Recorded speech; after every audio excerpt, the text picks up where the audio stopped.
Do you ever think how warmly the stars rest in the velvet sky? Or how they look so kindly on our lives as we're passing by? Set against the darkness, they shine down on us so bright, granting a fixed lantern to walk towards in the night, and glinting like the glass frames on a good friend's face. With the stars above me, I feel I've found my place. Here amidst the forest, the galaxy in view, just me and the stars as company, waiting here for you. Welcome to Games in the Glade, a stress-free gaming news and reviews podcast. I'm your host, Tina Kelly, and I'll guide you through some recent news in the gaming world and give my review of the best games I played this year. This is going to be a long episode. I'll be discussing Inscryption's mini expansion, some games coming to the Xbox Game Pass, Nintendo's Indie World announcements, and the Malaysian Flood Relief 2021 bundle on itch.io. I'll also discuss the return of the Twitch Creative section, some new tech for Super Mario Bros. 3, and a recap of the trailers and winners of the recent Game Awards ceremony. I'll be reading your responses to last episode's question about your games of the year, and then I'll do my own end-of-the-year review of the games I loved this year. And finally, I'll ask you about what games you're most anticipating in 2022. Let's start off with something very exciting. On December 14th, Daniel Mullins, the maker of Inscryption, announced that a beta test of a free mini-expansion will be available to play, allowing players to stay in the Leshy's cabin in an endless, increasingly challenging roguelike. I'm sure this will delight most Inscryption fans, as there's something incredibly satisfying about going toe-to-toe with the Leshy.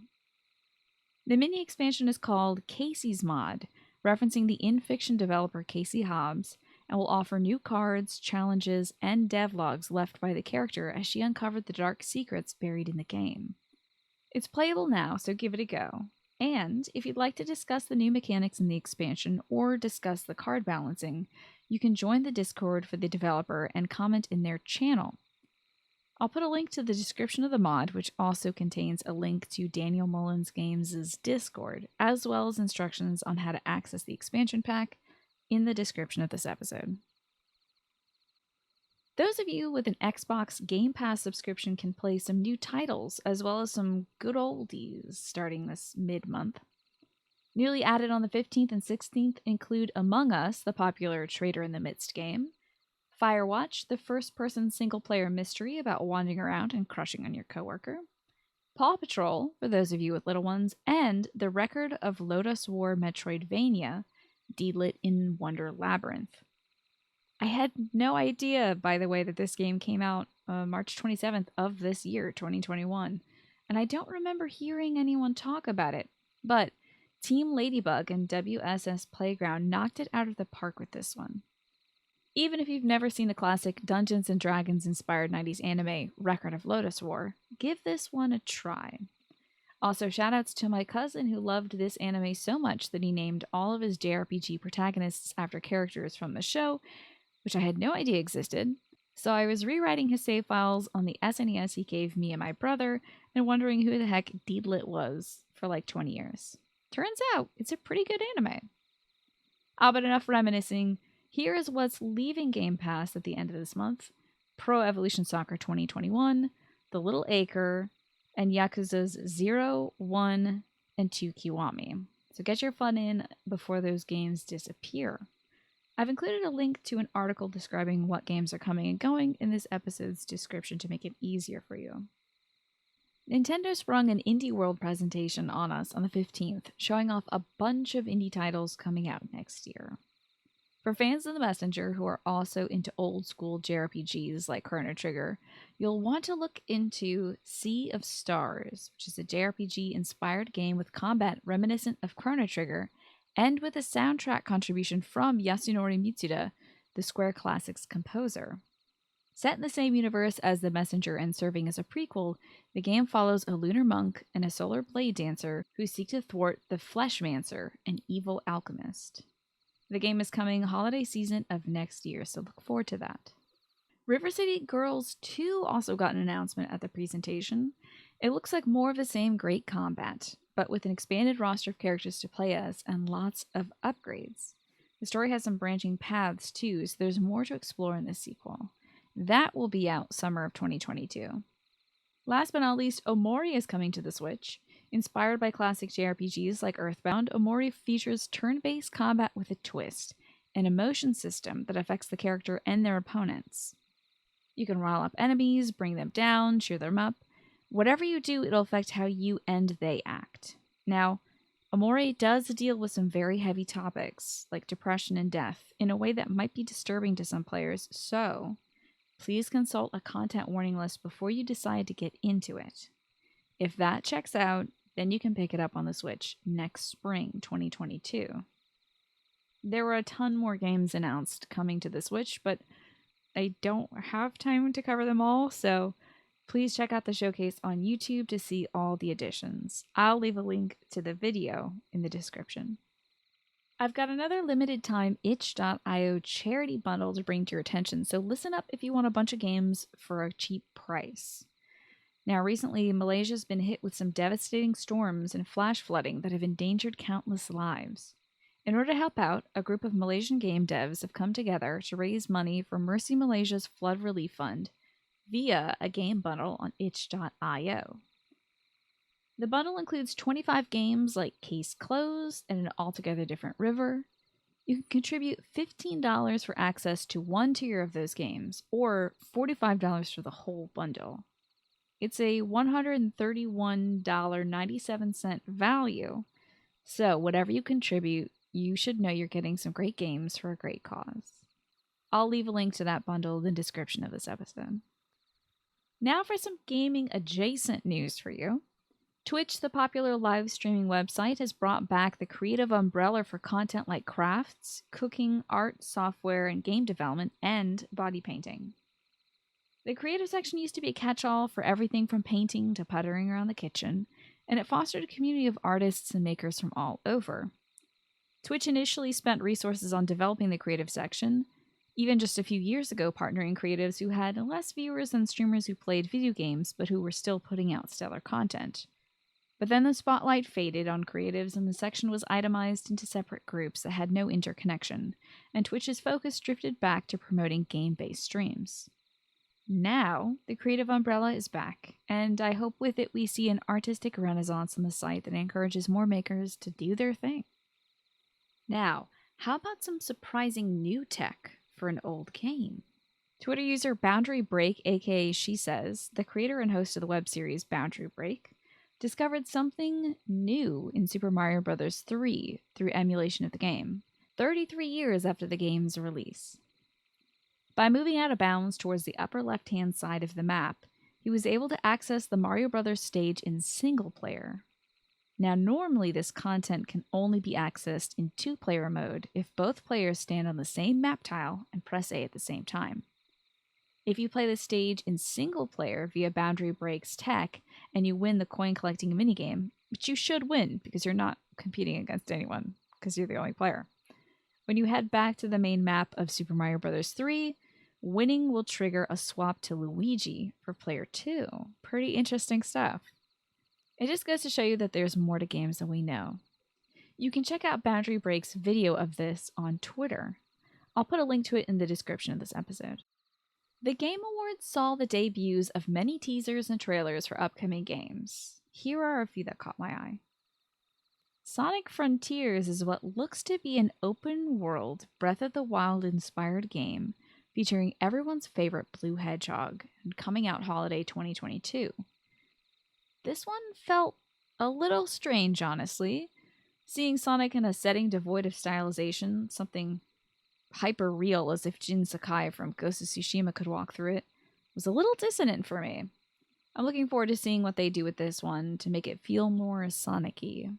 Another trailer featured at the Game Awards that caught my eye was Slitterhead, a Japanese horror shooter action-adventure made by Silent Hill creator Keiichiro Toyama, with a soundtrack by Silent Hill composer Akira Yamaoka. I'm not entirely sure what the narrative this one is because there was no focal shots of the protagonist in the trailer, but it looks very interesting. Tunic has been in development for a dog's age, but it finally has a release date of March 16th, 2022. This isometric Zelda-like is by a single-person developer, Andrew Schuldice, and will be published by Finji, who also published Chicory and A Night in the Woods. I don't know much about the story of Tunic, but it is intriguing in and of itself as a game made by a single person, pushing the limits of what a game designer can do. Lastly, for the trailers released at the Game Awards, Thirsty Suitors, a genre-blending game about fighting your exes and trying not to disappoint your mom, debuted. It stars Jala, a queer South Asian protagonist, showing off an interesting mix of action-adventure world traversal and breakout turn-based fights with opponents, as well as a cooking minigame where you must feed your mother, not disappoint her. This one I think is going to be a hit. If you're a fan of Scott Pilgrim, this takes that concept to a different direction. And while there's no release date, just know that it is coming soon. Lastly, in regards to the Game Awards, a brief note about the winners for folks like me who live under rocks and don't have the time to watch a 3-hour presentation most days. The winners for the categories I cared about were It Takes Two as Game of the Year, and also winning Best Family Game and Best Multiplayer. Kena Bridge of Spirits as Best Indie and Best Debut Indie. And Life is Strange True Colors winning Games for Impact.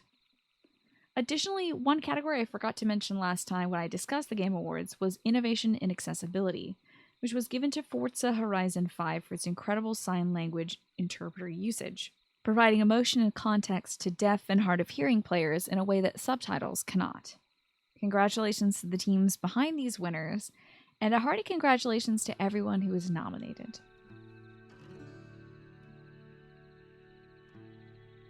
Last episode, I asked you all to weigh in on your games of the year, inviting you to pick a top 3 if need be, and I allowed you to select from a few categories like Indie Game of the Year, AAA Game of the Year, and Best Game You Played This Year That Wasn't Made This Year, which you can also call Best Old Game.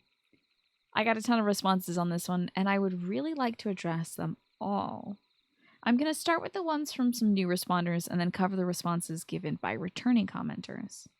First up, Jack Schreiker on Twitter.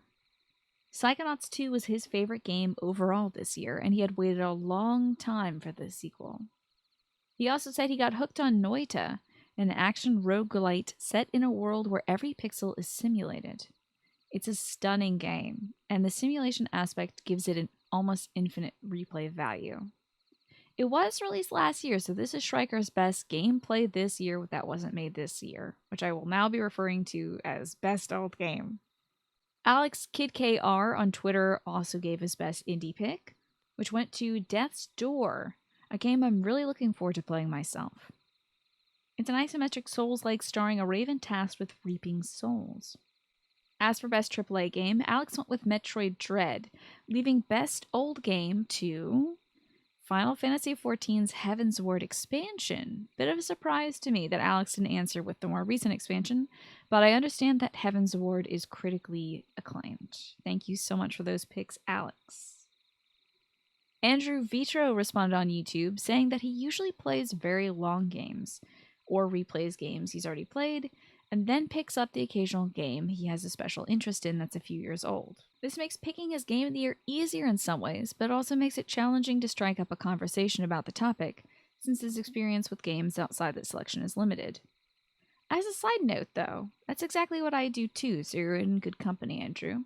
Sometimes I feel it's better to have a deep understanding of a few games that matter to you than a broad opinion on games that aren't your style. But back to your comment.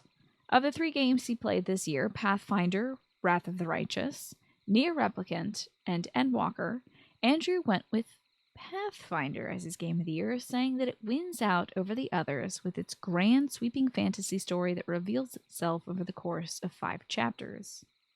The game gives players many choices to make in terms of their build, the paths that their companions take in their lives, and what path you walk in the narrative, and Andrew appreciated the game's depth and breadth, giving it a solid 9 out of 10. I think that's a winning score.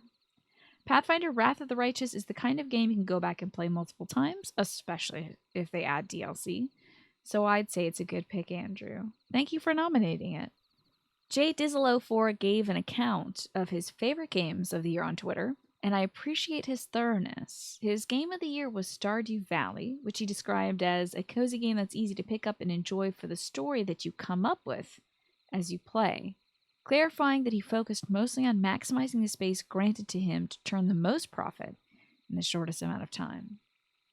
Jay opted out of picking a AAA game of the year, saying that while he played games like Far Cry 6, Back 4 Blood, or Guardians of the Galaxy, none of them really wowed him. Although, he might change his mind when he finishes Guardians, which I have heard is a surprisingly good narrative. For Best Old Game, Jay gave it to Zombie Army 4, which he says is a mindless romp through an alternate history version of World War II that incorporates zombies into the warfare. Jay said he appreciated the campiness of this one, which reminded him of gory 70s and 80s zombie flicks, and he recommends that you play this one with a buddy. Thank you to Jay for this interesting recommendation. Lastly, Cody Moriarty on YouTube commented with their Odyssey of games this year. While they didn't give a top pick, I thought I'd recap their list because it is wildly varied. You might find this interesting. So, Moriarty started off with Cyberpunk 2077 when they were homesick, and then got into D&D, Baldur's Gate, Middle-earth, and Hunter Call of the Wild. Lots of fantasy in that batch, with a good smattering of wildlife thrown in. They then picked up Tell Me Why by the Life is Strange devs for free during Pride Month, and had their world fully rocked by it before plunging into Battle Chasers Night War, a turn-based RPG which came out in 2017, for some good old nostalgia. Then they delved back into SnowRunner, which was released last year, which they described as their idle game, something that keeps their hands and brain busy with some snowy driving simulation. And lastly, Moriarty returned to some childhood favorites this winter, like Assassin's Creed, Ghost Recon, Prince of Persia, and Splinter Cells. This is quite the collection of titles. I feel like you've had a great year of gaming, Cody Moriarty. Thank you so much for your input. Okay, if I cover every single response in that much depth, though, I will become hoarse. So here are the highlights from the rest of the responses I got. Nettie's indie title of the year was split between Chicory and Turnip Boy Commits Tax Evasion, which one of my favorite YouTubers called Best Indie Games, covered in his own Game of the Year list. Slurm316 nominated Loop Hero as his indie game of the year, with Star Wars Jedi Fallen Order as his best old game. Cow About That gave It Takes Two their best co-op title. Quantum Witcher nominated The Grace Attorney 2 as their AAA game of the year, which reminds me I need to make time to beat Spirit of Justice so I can get to The Great Ace Attorney and its sequel. And lastly, Chainsnake gave Resident Evil 8 his AAA game of the year. I'm hoping I covered every response to last week's question. I must say, I was not expecting such an overwhelming response, but I am grateful to you all for weighing in. Thank you so, so much.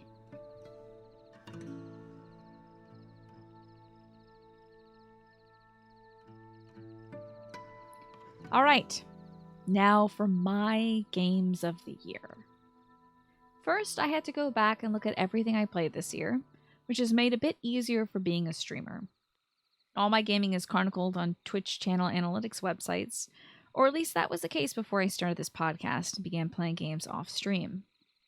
To get an idea of what I played online, I got all my game data from Sully Gnome, which is an analytics site, and showed me my games played in the last 365 days.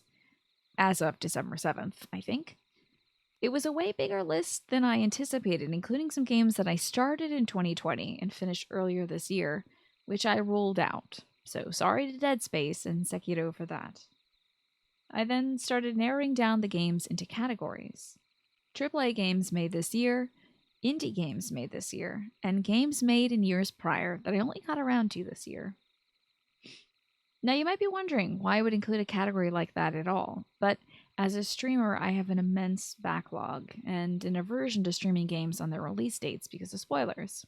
People don't want to watch someone stream a game and spoil it for them, and some bad eggs like finding streamers so that they can storm into their chat and spoil plot points. So, the majority of the games I play at this point in my career are games from about a year or two ago, though I can sense that changing thanks to this podcast. First up, best AAA game made this year.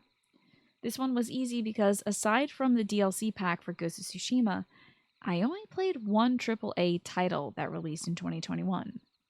So, congratulations to Nier Replicant version 1.224744874139 repeating for winning. Replicant is a remaster remake of the original Nier, a tale about a young man whose sister falls ill with a strange disease called the Black Scrawl, and that young man will stop at nothing to save her. And when I say he'll stop at nothing, I mean he won't stop. Replicant explores the bonds between found family, and the additions made in this remake remaster bring to light the friendships between the protagonist and his strange friends, like foul-mouthed Kaine and the sweet-hearted Emile, in a way that was not as fully explored in the original. I appreciated the changes made to Replicant, and I found it worth playing through again, even though the narrative does not largely change from the original. If you've never played the original Nier, I recommend this remake remaster wholeheartedly over the original, as the developer Toy Logic put in an immense effort to remain painstakingly faithful to the original while improving the combat. It's the perfect remaster in my opinion. So good on you, Nier Replicant, for making me cry again. Even though I know all the sad stuff that you cover, you are my best AAA game of 2021. Okay, now, best indie. This was my most competitive category, and I think I could argue that it is my true game of the year category. I really enjoy big budget games, but nothing produced this year felt like it was for me. That's where the indies swept me up. So here are the contenders, all of which I've reviewed for the podcast. First, Unpacking by developer Witchbeam, the Zen puzzle game about discovering someone's life through putting their things back where they belong. Next, Chicory: A Colorful Tale by Greg Lobanoff, Alexis Dean Jones, Lena Rain, M. Halberstadt, Preston Wright, and Madeline Berger. This top-down adventure game was the first ever game covered on this podcast. I went on and on about the incredible music by Lena Rain and the heartfelt narrative about burnout, responsibility, and community. Chicory resonated with me in a way that games have not in a very long time. And lastly, for best indie contender, there's my most recently reviewed game, Inscryption by Daniel Mullins Games. This twist on a deck builder blended mystery with roguelike progression, bending genres as it weaved a story about a strange game that's inescapably good. From its haunting themes to its addictive gameplay, Inscryption was a game I simply could not stop playing. While Unpacking was my most anticipated indie game of 2021, I'm going to give it the Best Nostalgia Sim award this year instead of Best Indie. Now, between Chicory and Inscryption, I had a very tough time narrowing it down. Both games have stunning soundtracks that try to accomplish two different vibes. Chicory's music fleshes out the colorful world that it embodies, while Inscryption's eerie melody adds layers of obfuscation to the dark world of the metagame. Lena Rain's OST is full of powerful tunes that drive the action forward, whereas Inscryption's music takes more of a back seat, droning menacingly in the background while you fumble with your cards. When it comes to gameplay, Inscryption edges out over Chicory. The satisfying card game is more enjoyable to me than the puzzle solving and endless painting of Chicory, but only by just so much. Interestingly, both games weave their core mechanics into the narrative, with Chicory bringing color to the world literally with every drop of paint you lay down to solve a puzzle or a quest, and Inscryption forcing you to play a card game at ransom, daring you to go even further as you know it'll lead to something terrible. Every victory in Inscryption brings you closer to defeat. For this category, Best Indie, it boiled down to the narrative, which might be my bias as a writer. I just can't resist a good story. And while the mystery of what lies within Inscryption is unparalleled, I didn't care much for the protagonist or his woes. When the game stepped away from the cards, I dutifully explored the metafiction and chipped away at the mystery behind the cards, but I longed for a return to what I was familiar with. And I must couch this by saying I took extensive notes on Inscryption. pausing on still frames with cryptic text and taking note of arcane details about the protagonist's life and the surroundings. Inscryption is a game that invites you to either play through it a few more times or expedite your understanding by diving into the wiki or down a YouTube rabbit hole. It's perfect for our modern era of content consumption because every playthrough will shine a light on something new and strange, or some undiscovered powerful metagame that will dominate your opponents. Chicory, on the other hand, is more straightforward in its narrative, though not without its own twists. Fighting against one's own stresses, expectations, mistakes, and grief is inventive and unexpected. You're not fighting a strange and formless darkness.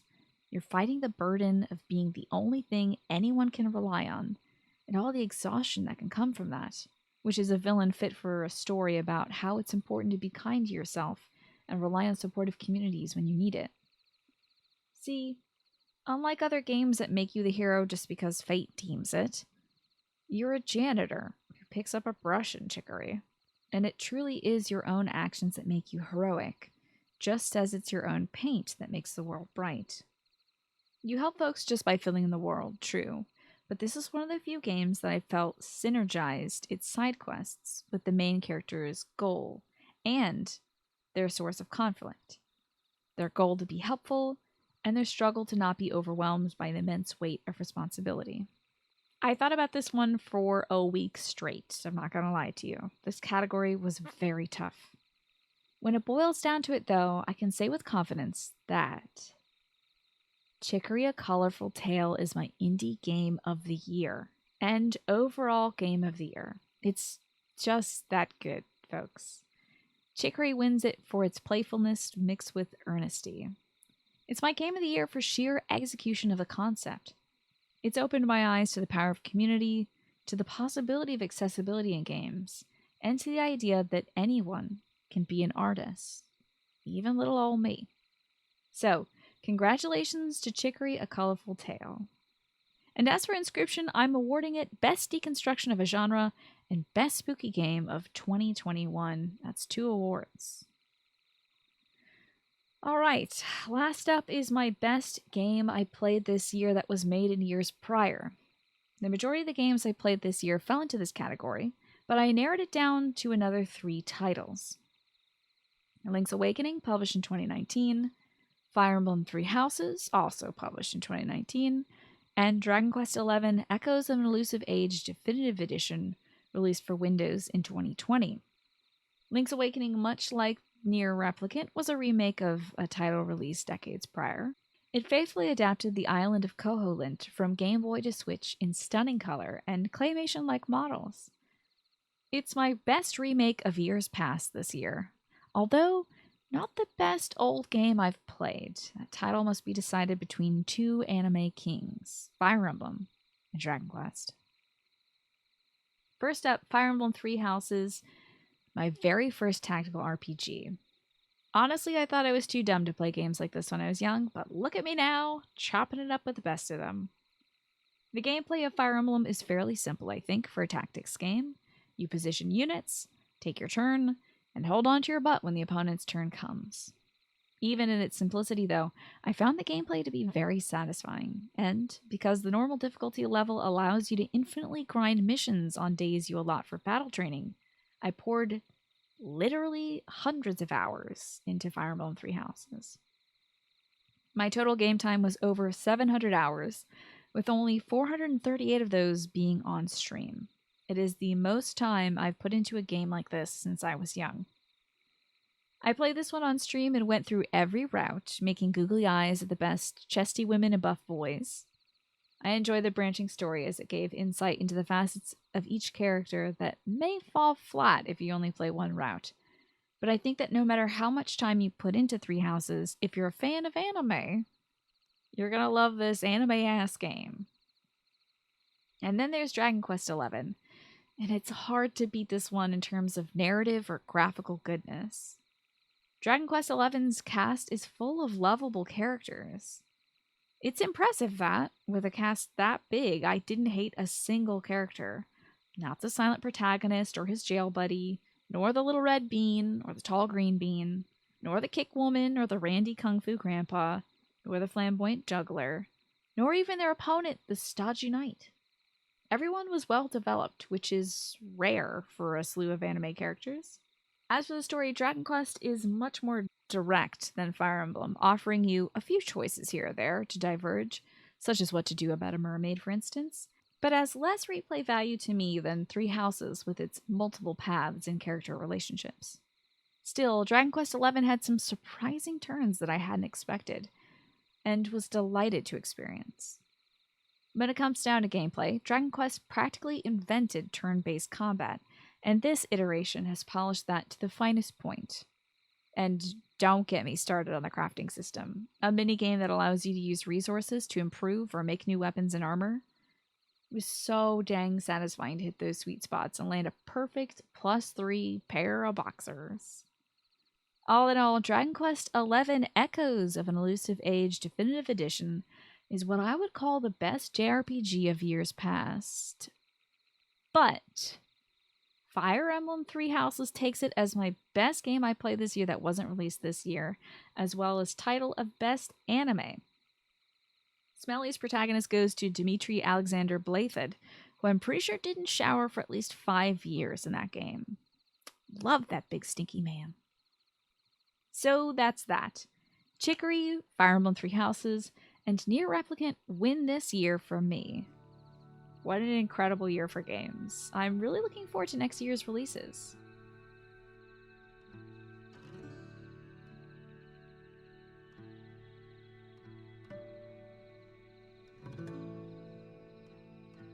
"2021 is coming to a close, and the new year is on the horizon. We recently saw a slew of new trailers drop for a bunch of upcoming games, so let me ask you all, what games are you most looking forward to in 2022?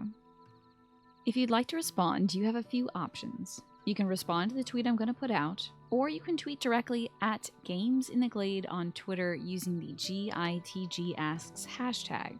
Or if you're listening to this on YouTube, you can leave a comment below the video.